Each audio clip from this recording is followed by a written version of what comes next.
Be sure to comment, subscribe, and click the notifications bell. 1, 2, 3. Hey, what's up, guys? JD Venom here, part of Venom Nation Wrestling, and welcome back to another Top 10 Saturdays. Is a tradition here on this channel, and Saturdays means it is a top 10.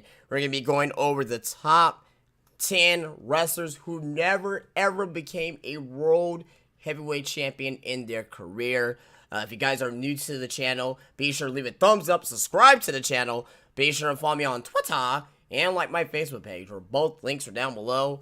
Tell your friends and family come and join the Venom Nation Wrestling here on YouTube. Be sure to go check out my Monday Night Raw, SmackDown, NXT reviews, all up live on the channel. Also, as well, my Extreme Rules pay-per-view / predictions, which I uploaded on Thursday. Yesterday was the Getting Over podcast. Went over some news of the Balor Club possibly coming to WWE finally, and in storylines that could be heading up to that, and more news and rumors that came on yesterday's podcast.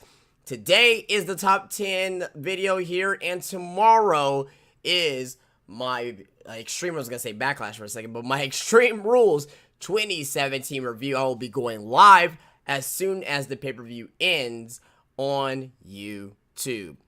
That's it. That is it. That's all my plugs here. Let's get into our top 10, guys. Again, this is going to be the top 10 wrestlers who never ever became a world heavyweight champion.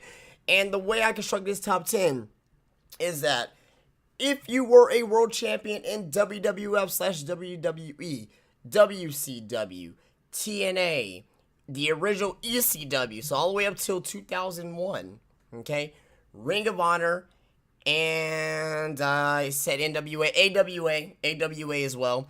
If you were champions, world heavyweight champions for any of those territories or any of those industries, you are excluded from this list, okay? You are excluded from this list. So, let's go ahead and get into it. Let's go ahead and get into our top 10, guys. And let's start off at number 10 here for this video here today. And coming in at number 10 is a guy that was very popular during the rock and wrestling era in WWF. He was a guy that, you know, when I first saw, I thought he was, and this is when I was young, guys. This was when I was like 6 or 7 years old. I thought this guy was a world heavyweight champion at one point in time.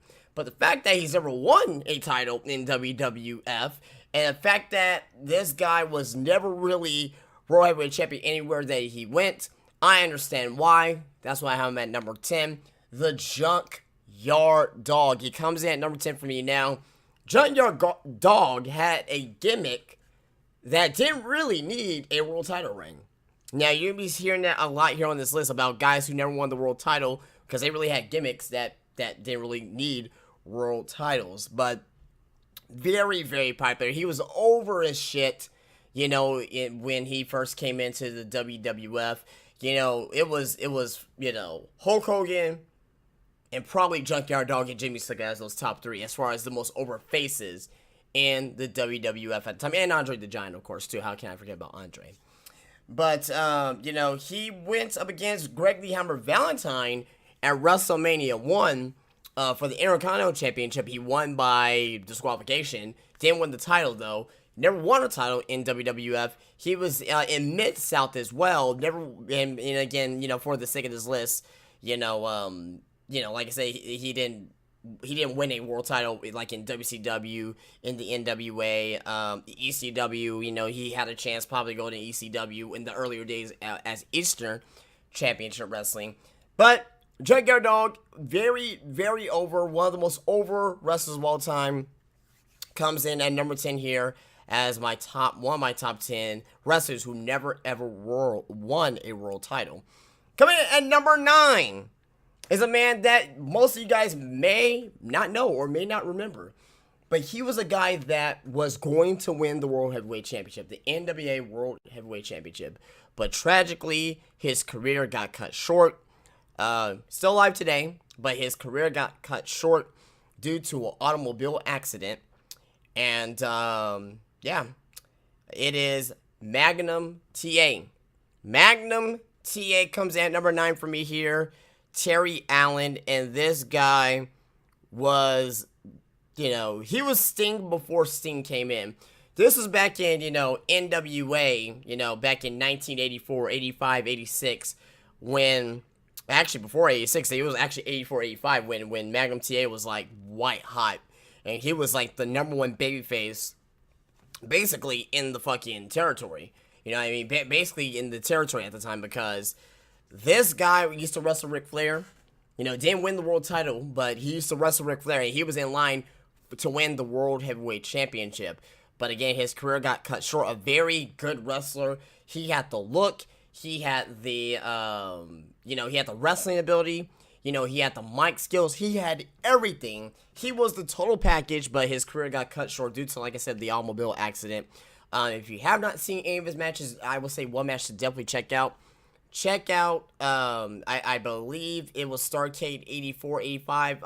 If I'm misquoting, I apologize. But it was his match against, Tully Blanchard. I Quit match. One of the Blaze matches I've ever seen of all time. I believe that was for the television title as well, back at Starrcade. So, Magnum TA, like I said, career cut short. Not really in the wrestling industry nowadays. I guess, I don't know. I mean, honestly, don't know why he's not in wrestling. I guess he doesn't want to be part of the business.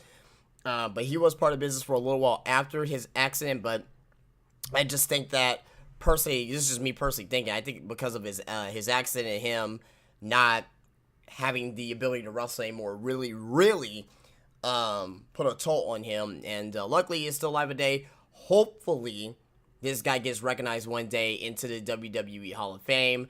Probably not into the main Hall of Fame, but maybe into the Legacy Hall of Fame, because he was that over. He didn't work for Vince or Vince Sr., but he was a guy that was on the uprising. And to see his career get cut short like that is really, really sad to see. But Magnum TA comes in at number 9 for me here. Coming in at number 8 is a man who should have won the world title, but god damn it, BS happened.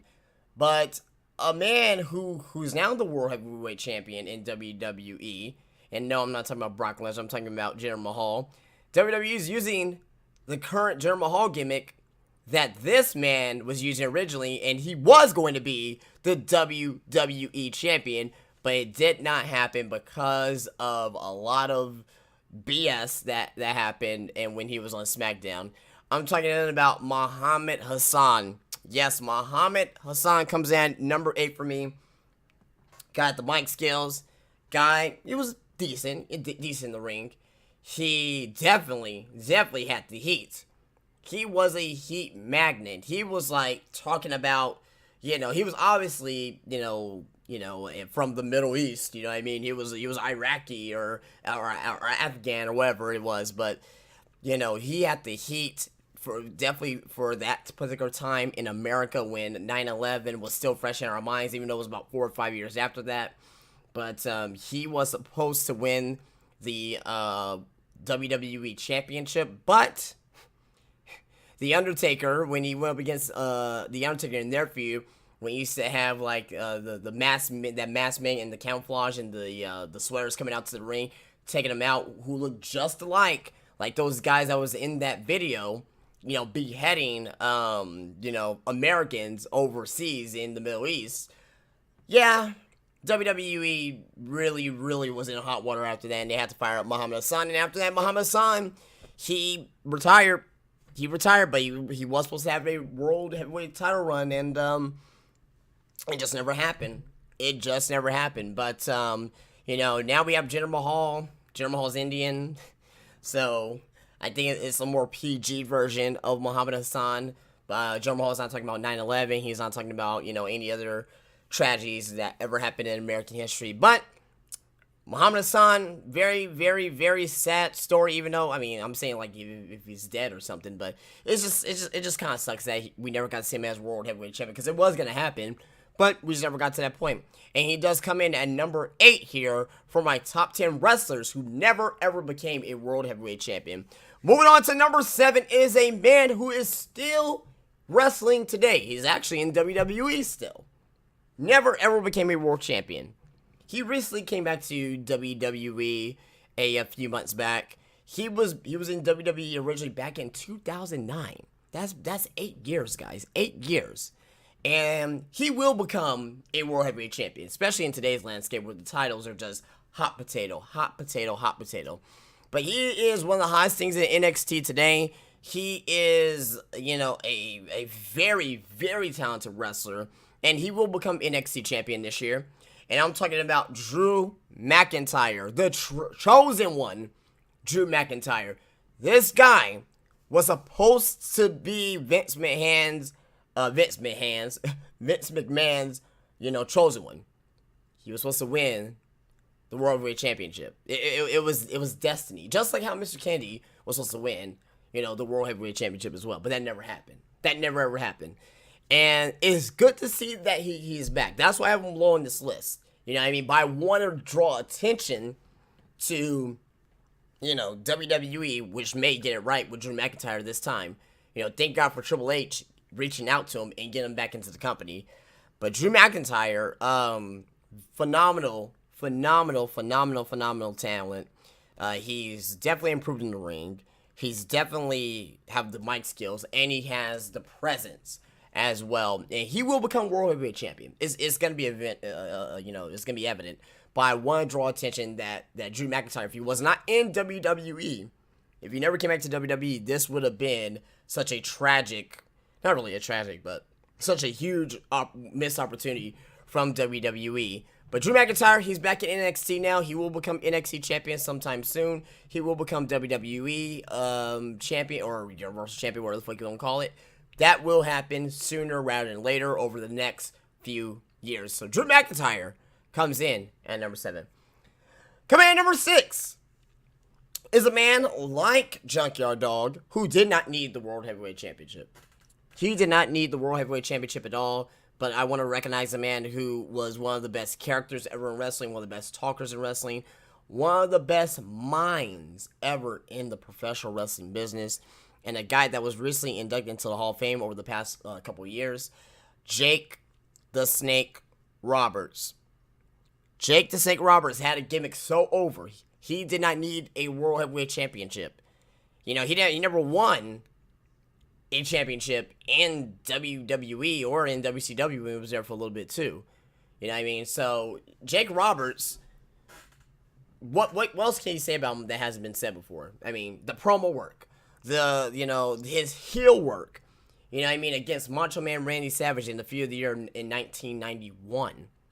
His great work against the Honky Tonk Man at WrestleMania 3. His great work against Ted DiBiase. When they feuded at WrestleMania, over the $1 Million Championship. Just Jake Roberts is just one of the best of all time.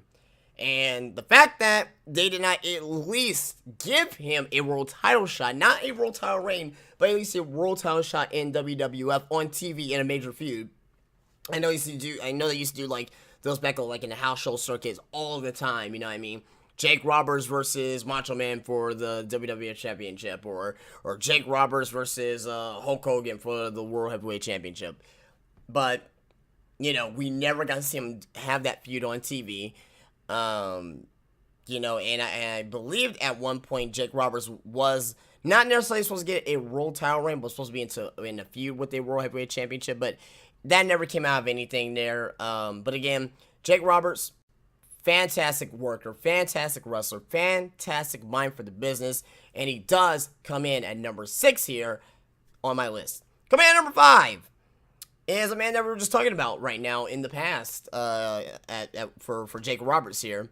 A man that was possibly one of the best heels of all time. I would say probably top 3 heel of all time. A man that technically won the WWF Championship, but he gave it away. He gave it away to Andre the Giant.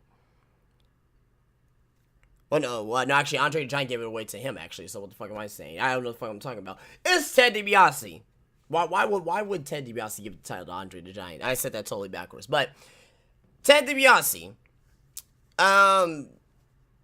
everyone has a price. Everyone has a price for the $1 Million Man, and again, it was just that time of that era where where the heels and Hulk Hogan, it just didn't work out. You know what I mean? Like, if you're going up against Hulk Hogan 1985, between 1985 and 1991, good luck.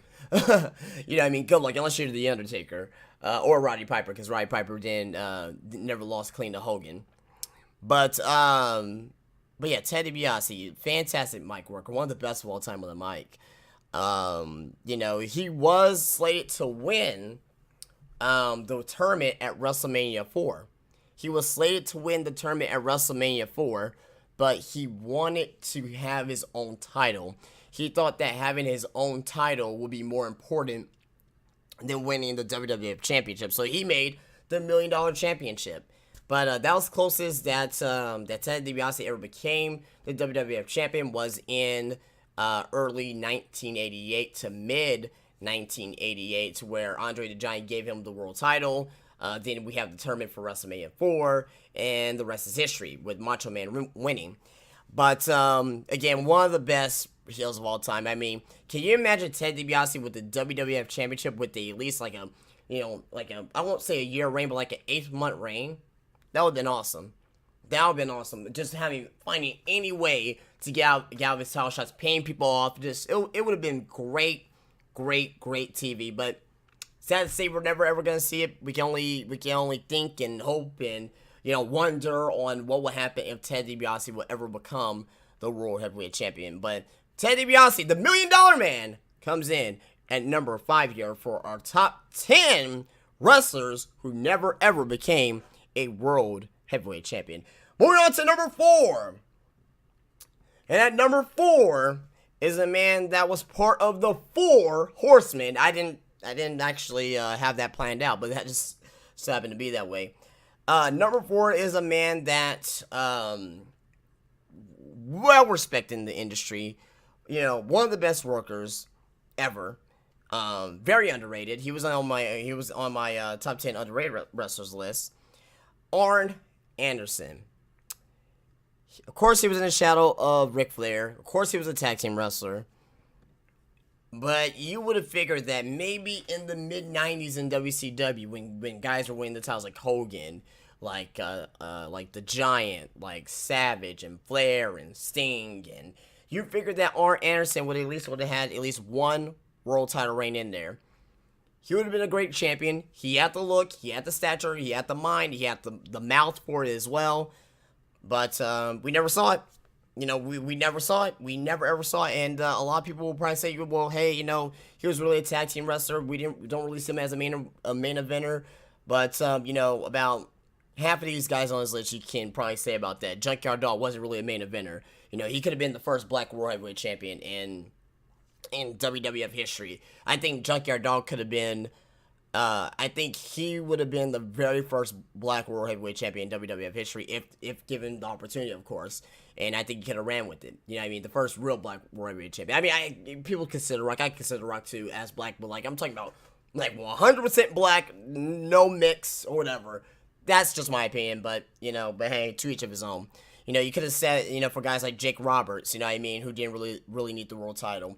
Ted DiBiase, who didn't really need the world title. Arn Anderson didn't really need the world title either, but it just would have been nice if Arn Anderson would have had that shot, especially in the mid-90s in WCW. But again, due to neck injuries and, him retiring earlier than what he wanted to, I understand why they never give him that shot as well, but, it would have been nice. It would have been nice to see Arn Anderson to at least get a shot at the World Heavyweight Championship. But again, Arn Anderson, the Enforcer, comes in at number 4 here. Coming in at number 3 is a man that definitely should have got a world title shot. I won't say there's no excuse, but he should at least got a world title shot in the WWF. This man here should have at least been WWF champion. If his life was not cut short, he definitely would have been WWF champion at least once during the Attitude Era. Owen Hart. Owen Hart should have won the WWF Championship in 1994 against Bret Hart at SummerSlam, and probably the best steel cage match that I ever seen of all time without blood. Period. the best steel cage match that I ever seen without blood, because there was no blood in that steel cage match. It was a lot of great storytelling. You know, and I think he would have at least had at least one world title reign in the WWF. You know what I mean? Before he retired, I think they would at least push him one time. You know, if British Bulldog could have been pushed in 1999 to be featured in a WWF Championship match. You know what I mean? Like in a triple threat match. I think Owen Hart could have had that opportunity too. You know what I mean? But obviously his life got cut short. You know, over the past, I would say about like 2 weeks ago, was the 18-year anniversary of Owen Hart's death. But Owen Hart, he had the look. He had the ring skill. He had the mic skills. He had the mind. He had the, you know, the lineage. You know what I mean? And if he would have beat Bret Hart, at SummerSlam 94, you could have had something from SummerSlam all the way through Survivor Series, or maybe even through, I would say, WrestleMania 11, and have him lose the title back to his brother at WrestleMania 11, or started Diesel's title reign at WrestleMania 11. I would have liked something like that. You know what I mean? You could sell your Bret Hart versus your Bob Backlund. I mean, Shawn Michaels, I mean, maybe he'll be in, you know, probably Shawn Michaels probably wouldn't have done much at WrestleMania 11. He probably could have had a match against Lex Luger. That could have been a better match instead of Lex Luger versus, no, it was Lex Luger and British Bulldog in a tag team match to open up fucking WrestleMania 11. But, whatever. But it's history. We can't really do anything about it now, but I just wish Owen Hart could have been at least world champion at some point in time. But Owen Hart does come in at number 3 here. Coming at number 2 into our top 2 here is a man that was also part of the rock and wrestling era. He was also a man who was, you know, Hulk Hogan's, you know, him and Hogan was like Cena and Orton. You know what I mean? You know, Cena and Orton, Rock and Austin, you know, Brett and Shawn, you know what I mean? Hogan and Savage, well, Hogan and Savage too, but Roddy Piper, he should have been world champion. If not in WWF, WCW. You could put the fucking title on Roddy Piper for a few days in fucking WCW. You know what I mean? Because you were just doing horrible booking decisions back then. You could at least make Roddy Piper the champion. Never lost to Hogan cleanly. In the WWF at least. In WCW, I think Hogan did beat him once, clean. But be that as it may, what else can you say about the Hot Rod? You can say that best talker of all time, maybe. Not such a great worker. Fantastic heel, yes. Deserves world title reign from Hogan, yes. Crossover actor, yes. Can you imagine back in 1985-86 if you would have won the world title? On how big that could have been, and how big of a story that could have been leading up to, like, you know, instead of having King Kong Bundy versus Hulk Hogan at WrestleMania 2, you could have had Roddy Piper going in as champion at WrestleMania 2 against Hulk Hogan and have Hogan win the title back. I would have been fine with that. You know what I mean? Have Roddy Piper win the title probably like at, you know, probably a little bit after WrestleMania 1. You know what I mean? Like summer of 85. Then from summer of 85 to spring of 86, have Roddy Piper as the world champion. Denying matches from Hogan, beating guys like Junkyard Dog, you know, beating guys like, who else were big faces back then? Oh my God, names escaping me. Not Jim Duggan. Jim Duggan wasn't really around yet. Like Ricky Steamboat. You know what I mean? Even though Ricky Steamboat was on his way out. You know what I mean? Junkyard Dog could have been in there. Andre the Giant, he could have found. Well, no, that wouldn't work because Andre he wasn't utilizing matches like that. He was still undefeated at the time, so no, Andre the Giant would not have worked in that situation. But you guys get my point. Imagine if Roddy Piper would have been world champion from summer of 85 to spring of 86, have Hogan win the title back at WrestleMania 2. I would have loved it. That would have been fantastic, but we will never ever see it. It's only something that we can always imagine and think about, and how it could have been booked and how it could have been brought off on TV. But Roddy Piper comes in at number 2. And coming in at number 1 on my top 10 wrestlers who never ever became a world champion is a man who was, who was the main reason why the Attitude Era began. He was the main reason why the Attitude Era began. And again, like all these guys on his list, like Piper, even Anderson, DiBiase, Roberts, Junkyard Dog, he did not need a world title. He was a definition of a guy that did not need a world title, but I would like to see his contributions to the business to get him at least World 1 Heavyweight Championship. He was a man that, that put on a fantastic match with Shawn Michaels at WrestleMania 10. He was a man that came in 1996 in WCW that started the invasion. He was a man that was just too sweet. Scott Hall. You mean to tell me that Scott Hall never, ever, ever had a world title reign? I understand WWF. WCW? I understand that he was probably like on a lot of alcohol and shit too. But Scott Hall. Come on. Scott Hall. You can possibly put me in your top 10 wrestlers list, top 20 wrestlers list of all time. Scott Hall deserved at least one world title reign. When he was in AWA, no world title reign. WWF, no world title reign. Even though I think he would have got one in WWF if he would have stayed. He definitely would have got one, for sure. If he would have stayed, he definitely would have got one. Especially in the Attitude, I think he would have won. I could have seen Scott Hall, won something back in 1997. That could have been something, for sure, if he would have stayed. WCW, didn't win anything. I mean, I don't know what else to say. One of the best gimmicks of all time. You know what I mean? One of the best gimmicks of all time with the Razor Ramon, and even though when Scott Hall went to WCW, he was still basically doing the Razor Ramon gimmick, essentially. You know what I mean? Great mic worker, fantastic face or heel, good moveset. He's a big dude. You know what I mean? But it's just a shame. It's just a shame that we never ever get to see guys like Magnum TA and Jake Roberts and Owen Hart and Scott Hall never ever win a world title. But, Scott Hall, he is definitely one of the overachievers in wrestling. And also on top of that as well, he was a guy that if he would have been world champion at one point in time, I'm not saying this is going to be the best world title reign of all time. It would have been a memorable title reign. It would be a memorable title reign for sure. For sure.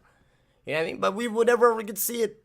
And that's what sucks about wrestling sometimes, because you don't always get to see everything that you want to see. But you always wonder what if. What if? And what if Scott Hall was the WWE champion? What if Scott Hall was the WCW champion? How would that sit with history? We will never know. Alright guys, that is it for me. My top 10 wrestlers who never ever became a World Heavyweight Champion, except for Drew McIntyre. Drew McIntyre is the only one on this list that actually has a fucking chance still, but everybody else has no fucking chance. Either they're retired, too old, passed away. That's it. Maybe Muhammad Hassan will come back or some shit. We don't know. He's like the only other one on this list that will probably but that's very 125,000% unlikely at this point. Alright guys, well that is it for me. If you did like this here, be sure to leave a thumbs up, subscribe to the channel, be sure to go check out my Raw, SmackDown, NXT reviews up live on the channel, the Getting Over podcast, which is up live on the channel, my Extreme Rules pay-per-view / predictions, which is for tomorrow, and tomorrow night, live here on YouTube, right after the pay-per-view ends, will be my Extreme Rules 2017 review.